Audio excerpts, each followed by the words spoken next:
എൻ്റെ പേര് വിജയരാജ്. ലൊക്കേഷൻ പറഞ്ഞത് വന്നിട്ട് പാറശാല കുറുങ്കുട്ടി. എൻ്റെ സ്ഥാപനത്തിൻ്റെ പേര് ഇൻസ്പയർ. മാനുഫാക്ചറിങ് എംബ്രിക്കാണ്. എംബ്രിക്ക് എന്ന് പറഞ്ഞ സ്റ്റോണ്. നമ്മൾ ഇതിൻ്റെ കൂടെ ഇൻറ്റീരിയൽ വർക്കും മൊത്തം കോൺട്രാക്ട് വർക്കും ചെയ്ത് കൊടുക്കുന്നുണ്ട്. നമുക്ക് എവിടെ വേണമെങ്കിലും സപ്ലൈ ചെയ്യാം. പിന്നെ അഡീഷണൽ എക്സ്പെൻസ് വന്നിട്ട് നമ്മൾ വണ്ടി ചാർജ് കൂടുതലാവും. നമ്മൾ വന്നിട്ട് ആറ്റിങ്ങൽ, തിരുവനന്തപുരം, കാട്ടാക്കട, കന്യാകുമാരി, പൂവാർ സൈഡ് എല്ലാ ഈ സൈഡ് ലൊക്കേഷനൊക്കെ നമ്മൾ ഡെലിവറി ചെയ്യാം.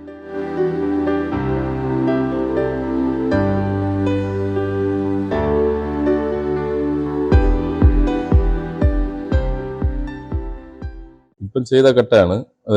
ഒരാൾ കയറി നിന്നാലും ഒന്നും ചെയ്യില്ല, അത്രയും സ്ട്രോങ് ആണ്. എന്താണെന്ന് വെച്ചാൽ compressor, double side compressor 7 ton കപ്പാസിറ്റിയിലാണ് ചെയ്യുന്നത്. ഇവറിങ് ഒരു 5 ദിവസം 6 ദിവസം ചെയ്യും. ഇപ്പം നമുക്ക് വീടുകൾക്കും ചെയ്യാം, 2-3 നില വരെ പുറകെ കെട്ടാം. പിന്നെ റിസോർട്ടിന് ആ കാര്യങ്ങൾക്ക് അടിപൊളിയായിരിക്കും. കെട്ടി തേക്കാതെ യൂസ് ചെയ്തിട്ടാൽ മതി.